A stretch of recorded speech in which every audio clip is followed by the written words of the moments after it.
Hello friends, this is Shruti. Welcome back to my channel learn with Shruti. हम लोग RGPV का RCC 1 यानी structural design 1 solve कर रहे थे, जिसमें हम लोग पाँचों यूनिट्स देख चुके हैं। ऑलमोस्ट मैंने सारे क्वेश्चंस करवा दिए हैं 5 यूनिट्स के। तो आज मैं एक ओवरव्यू पे मैंने वीडियो बनाया है, मतलब 1 से लेके 5 यूनिट्स में क्या क्या आपको थ्योरी के क्वेश्चंस आ सकते हैं एग्ज़ाम में और कौन कौन से न्यूमेरिकल के टाइप्स आ सकते हैं। प्लस इस वीडियो में हम लोग देखेंगे कि किस तरीके से आप पेपर लिखोगे, ठीक है, और पैटर्न आप कैसा लिखोगे। ओके, तो पहले हम लोग देख लेते हैं कि यूनिट 1 से यूनिट 5 के थ्योरी क्वेश्चन कौन कौन से हैं। ओके, तो IS 456 2000 लेके जाना मत भूलिएगा पेपर में।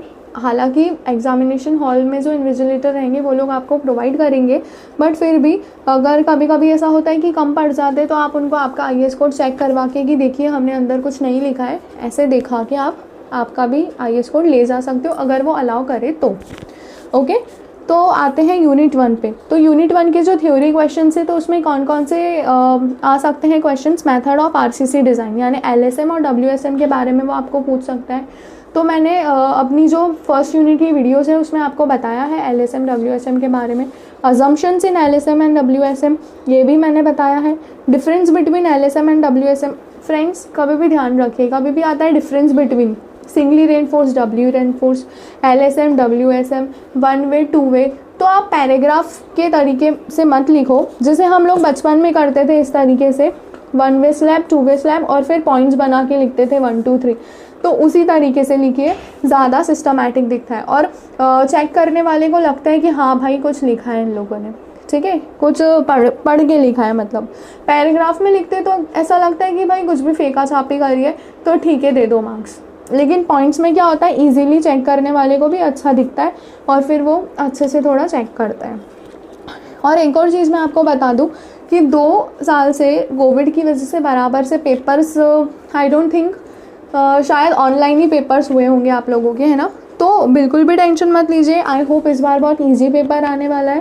प्लस जो चेकिंग है वो भी ईजी होगी क्योंकि बहुत टाइम बाद अभी पेपर्स हो रहे हैं आई गेस, है ना। अब क्या करना है हमें कि लिखने का तरीका जो है वो भी मैं आपको बताऊंगी कि किस तरीके से लिखना है। क्योंकि क्या होता है कि जो चेक करने वाला बंदा होता है आरजीपीवी में, जो लोग भी चेक करने वाले होते हैं, टीचर्स या जो स्टाफ, तो उनके पास ऐसे पूरी गड्डी की गड्डी होती है कॉपीज़ की चेक करने के लिए, आंसर कॉपीज़ की। तो वो लोग क्या होते हैं ना, फ्रस्ट्रेटेड हो जाते हैं, ठीक है।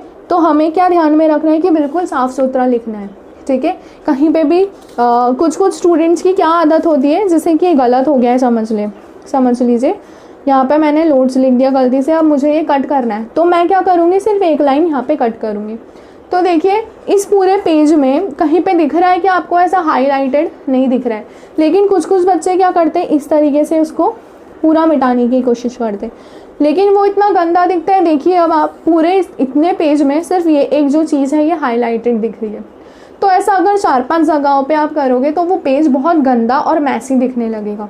तो ऐसा ना करें, सिर्फ एक कट कीजिए अगर आपको कोई चीज़ कट करनी है तो, ठीक है। बस उस पर एक लाइन करिए, जिस पेन से आप लिख रहे हैं उसी पेन से।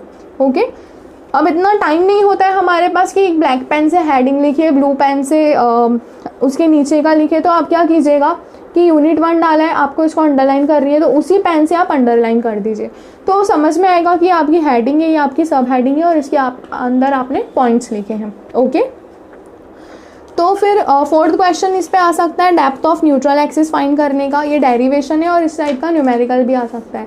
वेरियस टाइप्स ऑफ लोड्स कौन कौन से होते हैं, UDL लोड होता है, इम्पोज लोड होता है, डेड लोड होता है, लाइव लोड होता है, ठीक है। तो ये सारे लोड के टाइप्स भी आपको लिखने हैं, है ना। फिर न्यूमेरिकल कौन से आ सकते हैं फर्स्ट यूनिट से, तो फर्स्ट यूनिट से न्यूमेरिकल आ सकते हैं find the moment of resistance of a beam. ये क्वेश्चन मैंने बहुत सारे क्वेश्चन पेपर्स में देखा है और यही क्वेश्चन आता है जनरली। दूसरा है सिंगली रेनफोर्स बीम का डिज़ाइन, ठीक है। तो सिंगली या डबली दोनों में से कुछ एक आ सकता है, तो वो आपका सेकेंड यूनिट में भी कवर हो जाएगा। अब सेकेंड यूनिट में क्या थ्योरी क्वेश्चन बन सकता है, तो सेकेंड यूनिट पे difference between singly and doubly reinforce section. तो जैसा कि मैंने बताया आपको हेडिंग्स देनी है हाफ करके, इधर सिंगली इधर डबली, और फिर पॉइंट्स बना के लिखना है, पैराग्राफ में नहीं लिखिएगा, ठीक है। पॉइंट्स बना के लिखोगे तो ज़्यादा अच्छा लगेगा। उसके बाद न्यूमेरिकल कौन कौन से आ सकते हैं, तो वही सिंगली रेनफोर्स और डब्ल्यू रेनफोर्स बीम्स का डिज़ाइन। ठीक है। डिज़ाइन ऑफ बीम मैंने बताया है, डिज़ाइन स्टेप्स भी मैंने बताया है। आप लोग सेकेंड यूनिट की वीडियोस देख सकते हैं। फिर उसके बाद में exposure condition is moderate and mild. बहुत सारे स्टूडेंट्स ने मुझसे ये क्वेश्चन किया था कि मैम क्वेश्चन में लिखा होता है एक्सपोजर कंडीशन इज़ मॉडरेट या फिर एक्सपोजर कंडीशन इज़ माइल्ड। बिल्कुल टेंशन लेने की ज़रूरत नहीं है। अगर ऐसा आता भी है तो मॉडरेट का मतलब क्या होता है कि सीमित कंडीशन आपकी कैसी है, सीमित है, यानी कि क्या, नॉर्मल कंडीशन है। तो नॉर्मल कंडीशन है मतलब आपको नॉर्मल तरीके से ही सॉल्व करना है, जैसे हमने डिज़ाइंस देखी है, डिज़ाइन स्टेप्स हमारी है उसी तरीके से सॉल्व करना है। ठीक है। अब चलते हैं यूनिट थर्ड पर। तो यूनिट थर्ड के क्या क्वेश्चंस बन सकते हैं? तो थ्योरी में बन सकता है difference between one way slab, two way slab. ठीक है। Difference between one way slab, two way slab, तो ये भी मैंने आपको बताया कि वन वे स्लैब क्या होता है, टू वे स्लैब क्या होता है। आपको क्या करना है, अच्छे से पढ़ना है और उसके पॉइंट्स बनाने। सबसे पहला पॉइंट तो ये बनता है कि जो रेशो है लॉन्गर स्पान और शॉर्टर स्पान का वो लेस देन 2 होना चाहिए टू वे स्लैब के लिए, और वन वे स्लैब के लिए ग्रेटर देन 2 होना चाहिए। टाइप्स ऑफ स्लैब वो पूछ सकता है, उसके क्लासिफिकेशन पूछ सकता है, कंटिन्यूस स्लैब, कैंटिलीवर स्लैब, ठीक है, सिंपली सपोर्टेड स्लैब, ये सारी चीज़ें। उसके बाद में न्यूमेरिकल कौन कौन से बन सकते हैं? तो न्यूमेरिकल में डिज़ाइन ऑफ स्लैब का न्यूमेरिकल आना ही आना है। वन वे स्लैब का भी आ सकता है, टू वे स्लैब का भी आ सकता है। तो वो आपको कंडीशन से पता चलेगा, जो डायमेंशन दिया होगा लॉन्गर और शॉर्टर स्पान का, तो उससे आपको पता चल जाएगा उसके रेशो से कि वन वे स्लैब का क्वेश्चन है या फिर टू वे स्लैब का क्वेश्चन है। ठीक है। मैंने अपनी वीडियोस में बहुत अच्छे से क्लियर तरीके से बताया, तो आप प्लीज़ अच्छे से देखिए, उसको सॉल्व कीजिए, प्रैक्टिस कीजिए और स्टेप्स लर्न कर लीजिए। ठीक है। स्टेप्स लर्न होगी तो उससे क्या होगा, आपको ज़्यादा डिफ़िकल्टी नहीं जाएगी IAS कोड में ढूंढने में। और IAS कोड के पेज नंबर भी याद रखना है। जब आप सॉल्व करोगे ना तो न्यूमेरिकल में आपको साइड में लिखते जाना है IAS code 456-2000, page number 48, page number 96, इस तरीके से। ओके। तो अब स्लैब में क्या होता है, जनरली मैंने जितने भी क्वेश्चन पेपर्स देखे मुझे सिंपली सपोर्टेड स्लैब का ही क्वेश्चन मिला है, लेकिन दूसरा भी कोई सा आ सकता है तो मैंने आपको करवा दिए हैं, तो you can do that also. But simply supported अगर नहीं आ रहा है और उसने मेंशन भी नहीं किया है कि कौन सा स्लैब है, तो आपको अज्यूम कर लेना है कि सिंपली सपोर्टेड स्लैब है और उसके हिसाब से डिज़ाइन आपको करनी है। Am I clear? अब यूनिट नंबर 4 देखते हैं। तो यूनिट नंबर 4 में थ्योरी क्वेश्चंस क्या बन सकते हैं? यूनिट नंबर 4 है हमारी कॉलम और फूटिंग की। तो व्हाट आर फूटिंग्स, उसके क्लासिफिकेशन। ठीक है। क्लासिफिकेशन ऑफ कॉलम्स, कॉलम कौन कौन से टाइप के होते हैं, लॉन्ग कॉलम, शॉर्ट कॉलम। फिर IAS स्पेसिफिकेशन पूछ सकता है कॉलम डिज़ाइन का, मतलब IAS कोड के अकॉर्डिंग हमने कैसे डिज़ाइन करी है। तो आप पूरी डिज़ाइन स्टेप्स लिख दो, उसके आगे पेज नंबर डाल दो कि ये पेज नंबर पे ये वाला फार्मूला, ये पेज नंबर पे ये वाला फार्मूला है, बट डिज़ाइन स्टेप्स के साथ लिखना, तो उसको लगेगा कि हाँ भाई इन लोगों ने कुछ तो पढ़ाई की है। ठीक है। अब न्यूमेरिकल किस तरीके से आ सकते हैं? तो न्यूमेरिकल में पहला तो है डिज़ाइन ऑफ कॉलम और डिज़ाइन ऑफ फूटिंग। ठीक है। तो डायमेंशन के हिसाब से आपको समझ में आ जाएगा कि कॉलम का कौन सा साइज़ है, मतलब स्क्वायर कॉलम है या रेक्टेंगल है या फिर सर्क्यूलर है। तो जैसे अगर डायमेंशन सेम है, for example 3 metre by 3 metre, तो स्क्वायर कॉलम होगा। अगर अलग अलग है तो रेक्टेंगुलर कॉलम होगा, और अगर डायमीटर दी है तो सर्क्यूलर कॉलम होगा, है ना। और कभी कभी वो ऐसा बोलता भी है कि डिज़ाइनर रेक्टेंगुलर कॉलम, तो आपको साइज़ अज्यूम कर लेनी है। कभी बोलता है डिज़ाइनर सर्क्यूलर कॉलम, तो आपको डायामीटर अज्यूम कर लेना है। ठीक है। तो इस तरीके से आपको सॉल्व करना है। उसके बाद फूटिंग का, तो फूटिंग में भी मैंने 2 तरीके के क्वेश्चंस देखे क्वेश्चन पेपर्स में, एक तो रेक्टेंगुलर फूटिंग, दूसरा आइसोलेटेड फूटिंग, और दोनों भी मैंने आपको करवाए हैं। ठीक है। उसके बाद में यूनिट 5 आपकी है स्टेयरकेस। तो स्टेयरकेस में भी डॉग लेग का क्वेश्चन आता है ना। ये रही हमारी यूनिट 5। तो थ्योरी में क्या क्या आएगा? स्ट्रक्चरल बिहेवियर ऑफ स्लैब, मतलब स्लैब का स्ट्रक्चरल बिहेवियर कैसा होता है, various types of staircase, define riser, tread, flight, landing, ये सारी चीज़ें भी डिफाइन करने को वो पूछ सकता है। ये मैंने एक 2 साल पहले के क्वेश्चन पेपर में देखी थी आई थिंक। ठीक है। तो इस तरीके के क्वेश्चन पढ़ते तो वो आप पढ़ लीजिएगा। मैं थ्योरी पर भी वीडियोस बनाने वाली थी, बट अभी इतना टाइम नहीं है और आप लोगों का एग्ज़ाम है, तो आप लोग अभी गूगल से या कहीं से भी पढ़ लीजिएगा। ओके। अब न्यूमेरिकल कौन सा आएगा? तो जितने भी मैंने पेपर्स देखे हैं डॉग लेग स्टेयरकेस का ही न्यूमेरिकल आया है, तो वो भी मैंने आपको करवाया है, मेरी वीडियोज़ में है, तो आप अच्छे से देख लीजिएगा। अब दूसरा है आपका वे ऑफ राइटिंग, मतलब आपको लिखना कैसा है पेपर में। ठीक है। तो सबसे पहले तो आप क्या करेंगे, आपकी 32 पेजेस की कॉपी है, ठीक है। आप कोशिश करिएगा कि आपके पूरे 32 पेजेस कंप्लीट हो सके, ठीक है। 32 पेजेस कंप्लीट हो सके। अब 32 पेजेस कंप्लीट कैसे होंगे? तो जो थ्योरी क्वेश्चन रहता है ना, उसको हमें क्या करना है, किस तरीके से लिखना है, मैं आपको बताती हूँ। सबसे पहले तो आप क्या करोगे, इतना ब्रॉड ले लेना है आपको मार्जिन के लिए, अच्छा खासा ब्रॉड आपको ले लेना है मार्जिन के लिए, ठीक है। अब मार्जिन में आपको सिर्फ क्वेश्चन नंबर डालना है। फॉर एग्जांपल फर्स्ट का ए। पेपर पैटर्न हमारा कैसा है कि 8 क्वेश्चन रहते हैं और 8 क्वेश्चंस में कभी कभी एक में 2 क्वेश्चन भी रहते हैं, एनी 5 हमको करने होते हैं, ठीक है। तो फॉर एग्जांपल आपको अभी फर्स्ट का ए अटेम्प्ट करना है, तो आप यहाँ पे डालोगे क्वेश्चन नंबर 1 का ए, ठीक है। उसके बाद आपने क्वेश्चन लिखा डिस्क्राइब और डॉट डॉट डॉट करके सिर्फ लास्ट का वर्ड लिखा फूटिंग। मैंने यहाँ पे पूरा क्वेश्चन इसलिए लिखा है क्योंकि मुझे आपको तरीका एक बताना था। तो describe various types of footing, समझ लीजिए आपके पास एक क्वेश्चन है कि आपको टाइप्स ऑफ फूटिंग बतानी है, ठीक है।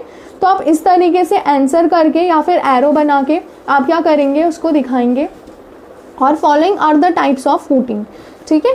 फिर यहाँ से आप शुरू करेंगे। तो उसकी जो सब हेडिंग है ना फ्रेंड्स, वो आपको मार्जिन के अंदर लिखनी है, मार्जिन के बाहर नहीं लिखनी है। तो कौन कौन सी सब हेडिंग्स है, wall footing, isolated column footing, उसके बाद कंबाइंड फूटिंग, उसके बाद स्ट्रेप और cantilever footing, continuous footing, inverted arch footing, mat और राफ्ट फूटिंग, ग्रिलेज फाउंडेशन, ठीक है। तो ये सारी 8 फूटिंग्स हैं, फूटिंग के टाइप्स है। अब इसके बाद आप लिखना शुरू करोगे। तो आप लिखना शुरू करोगे तो यहाँ पर भी मार्जिन के अंदर आप डालोगे फर्स्ट नंबर, ठीक है, और फिर वॉल फूटिंग। अब आपके पास इतना टाइम नहीं है, ठीक है, न्यूमेरिकल्स भी बड़े बड़े हमें अटेम्प्ट करने, तो आप क्या करोगे, सेम पेन से ही लिखोगे, ठीक है, दूसरे पेन का यूज़ नहीं करोगे। अगर आपको करना है और आपकी स्पीड अच्छी है सॉल्व करने की तो आप कर भी सकते हो, नो प्रॉब्लम। लेकिन अगर आपके पास टाइम नहीं है तो आप एक ही पेन से लिखो और बस उसको अंडरलाइन कर दो, ठीक है। तो वॉल फूटिंग हेडिंग दे दी आपने, ओके, एक लाइन छोड़ के वॉल फूटिंग हेडिंग दे दी। तो उसके नीचे से आप लिखना शुरू करो। तो इसके लिए 2-3 लाइन्स लिखो और उसके बाद 3-4 लाइन्स कवर करके डायग्राम बनाओ। तो क्या होगा कि एक पेज पूरा आपका कवर हो गया सिर्फ सब हेडिंग्स में, ठीक है। उसके बाद आप ऐसे ही 3-4 और एक्सप्लेन कर दो। वॉल फुटिंग हो गई, आइसोलेटेड कॉलम फुटिंग हो गई, कंबाइंड फुटिंग हो गई। तो ऐसे ही आप 3-4 और एक्सप्लेन कर दो तो 2 पेज का आपका या फिर एटलीस्ट 1 से 1.5 पेज का आपका एक थ्योरी क्वेश्चन हो जाता है। आई बात समझ में? तो इस तरीके से क्या है, ये पेजेस भरने का तरीका है और साफ़ सुथरा भी दिखता है। दूसरी चीज़, जब भी आप थ्योरी लिखोगे तो जो आप वर्ड्स लिखते हो ना, जैसे ग्रिलेज फाउंडेशन, तो बीच में थोड़ा सा ज़्यादा गैप रखो। मैट और राफ्ट फाउंडेशन, जैसे कि मैंने रखा है, यहाँ पे दिख रहा है सभी को, मैट और राफ्ट फाउंडेशन। मतलब क्या कि अगर हम कोई चीज़ भूलते भी है इसके बीच में तो आप इस तरीके से एरो बना के लिख सकते हो, ठीक है। और दूर दूर लिखोगे तो क्या होगा, ज़्यादा लाइंस कवर होगी, ज़्यादा लाइंस कवर होगी मतलब ज़्यादा पेज कवर होंगे, ज़्यादा पेज कवर होंगे मतलब क्या कि आपके आंसर कॉपी के पेजेस भरेंगे। Am I clear? तो ये था लिखने का तरीका। अब अगर न्यूमेरिकल आता है तो न्यूमेरिकल को आप कैसे करोगे, समझ लो स्लैब डिज़ाइन का एक न्यूमेरिकल है फॉर एग्जांपल, ठीक है। तो आप क्वेश्चन नंबर डाल दोगे थर्ड का बी आपको दिया है स्लैब डिज़ाइन, तो क्वेश्चन नंबर आपने डाल दिया, यहाँ पे स्लैब लिख के लास्ट वर्ड है आपका डिज़ाइन। तो बस स्लैब लिखना है, डॉट डॉट डॉट करके लास्ट वर्ड लिखना है, क्वेश्चन मार्क कर देना है। पूरा क्वेश्चन लिखने में टाइम वेस्ट नहीं करना है। फिर सॉल्यूशन पे आते हैं तो स्टेप 1, स्टेप 2, स्टेप 3 इस तरीके से ही करना है। स्टेप 1 हमेशा गिवन डाटा ही लेना है आपको, ठीक है। तो गिवन डाटा लिखा, उसके बाद नीचे स्टेप 1 लिखी, उसके बाद गिवन डाटा लिखा, उसके बाद नीचे की लाइन से सारी चीज़ें लिखो। अज्यूम M20 FE 415 वो लिखो, ठीक है। उसके बाद एक लाइन छोड़ के स्टेप नंबर 2 लिखो। स्टेप नंबर 2 है आपकी कंडीशन, तो कंडीशन के बाद अगली लाइन में लिखो क्या कंडीशन है आपकी, LX/LY उसका रेशो <2 या <2 होना चाहिए, है ना। इस तरीके से थिकनेस और डेप्थ ऑफ स्लैब निकालनी है। फिर स्टेप नंबर 3 है इफेक्टिव स्पान।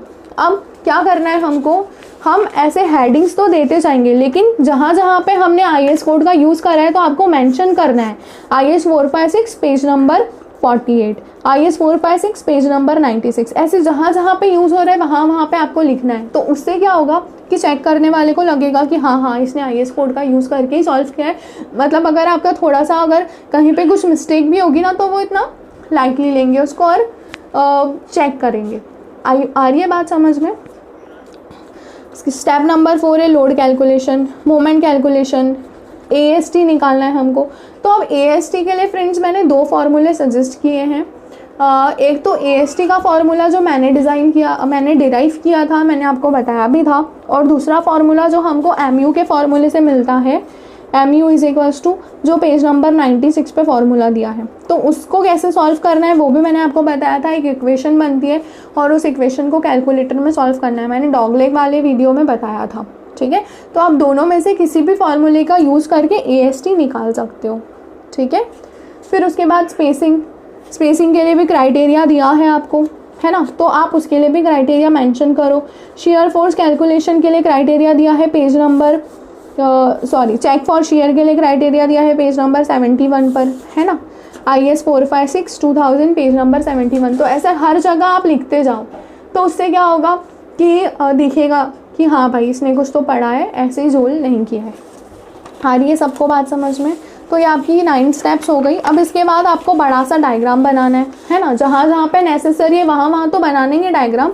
तो ऐसा नहीं करना है कि यहाँ पे छोटा सा डायग्राम बना दिया, साइड में जगह है तो नहीं, यहाँ पर नीचे अच्छे से डायग्राम बनाओ। और फिर अगर यहाँ पे 2-3 लाइन की जगह बची है तो आप यहाँ पे एरो कर दो और ऐसा लिखो डायग्राम बैक साइड,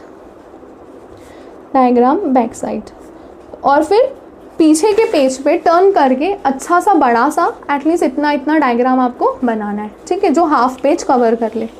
तो ये था लिखने का तरीका, ठीक है। आई होप आपको ये वीडियो अच्छी लगी होगी। कुछ स्टूडेंट्स ने मुझे रिक्वेस्ट किया कि मैम प्लीज़ एक बार आप ओवरव्यू दीजिए कि किस तरीके के क्वेश्चंस आ सकते हैं और हमको कैसे लिखना है, तो इसलिए मैंने ये वीडियो बनाई है। अगर आपको पसंद आई हो तो मुझे कमेंट करके बताइएगा ज़रूर। और आपके लिए एग्ज़ाम के लिए ऑल द वेरी बेस्ट। अच्छे से प्रैक्टिस कीजिए, अच्छे से पेपर दीजिए। और फ्रेंड्स अगर कुछ नहीं भी आता है तो घबराना नहीं है। अगर स्लैब का क्वेश्चन है, आपको जो भी स्लैब आता है, अगर वहाँ पे मेंशन नहीं किया है कि सिंपली सपोर्टेड है या कंटिन्यूस है या जो भी है, तो आप क्या करोगे, अज्यूम कर लोगे सिंपली सपोर्टेड स्लैब और उसके हिसाब से डिज़ाइन कर दोगे। लेकिन जब आप डिज़ाइन करोगे ना तो इतने सिस्टमैटिक तरीके से करो, IS कोड का पेज नंबर डालो, सारी चीज़ें करो कि सामने वाले को भी लगे कि यार इसने कुछ तो करा है, तो एटलीस्ट कुछ तो मार्क्स दो इसे, ठीक है। एक भी क्वेश्चन छोड़ना नहीं है। और दूसरी चीज़, जो आपको लगे कि ये क्वेश्चन हम पहले अच्छे से आता है मुझे, तो वो क्वेश्चन हम पहले कर सकते हैं, ठीक है। लेकिन क्वेश्चन नंबर सही से डालना। बहुत बार ऐसा होता है कि हम क्वेश्चन नंबर गलत डाल देते हैं तो हमको फिर उस वजह से भी मार्क्स नहीं मिलते। तो क्वेश्चन नंबर ठीक से डालिए, भले ही आप आगे पीछे करिए, कोई प्रॉब्लम नहीं है। जो आपको पहले आता है वो पहले करिए और बिल्कुल अच्छे से साफ़ सुथरा। जब भी आप नेक्स्ट स्टेप लोगे तो इस तरीके से एरो भी बना सकते हो, तो दिखेगा कि अब यहाँ से स्टेप हमारी चेंज हो रही है। जब भी आपका आंसर आएगा, फॉर एग्जांपल AST की वैल्यू आ गई, तो इस तरीके से उसको बॉक्स करके शो करो कि हाँ ये AST है, ठीक है। तो इस तरीके से कुछ चीज़ें होती है जो अपने पेपर को और सुंदर बनाती है, थोड़ा सा मैसी होने से बचाती है और अच्छा दिखता है वो, ओके। तो ऑल द वेरी बेस्ट आपको एग्ज़ाम के लिए। और प्लीज़ मुझे ज़रूर बताना कि आपका पेपर कैसा गया, कमेंट करके। Thank you.